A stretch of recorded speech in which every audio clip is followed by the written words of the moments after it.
Hello Rescue World, this is Mikael from Team Rescue Mullsjö. We are sitting inside of a car that we have dropped from a crane 4 times about 22 meters height. We're soon gonna do it again, so stay tuned for that. This scenario matches a car that drives about 150 miles an hour front collision. You can see the forces is maxed. I don't know what you call it in English.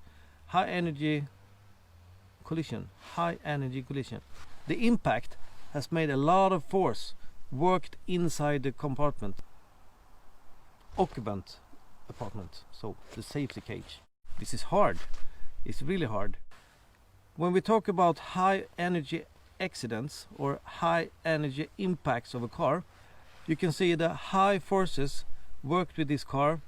You have the dashboard displaced, the floor panel has raised, the engine has forced under the car. You can see the safety cage has collapsed, the crump zones maximized, too much pressure, too much forces, too much energy that has worked into the car.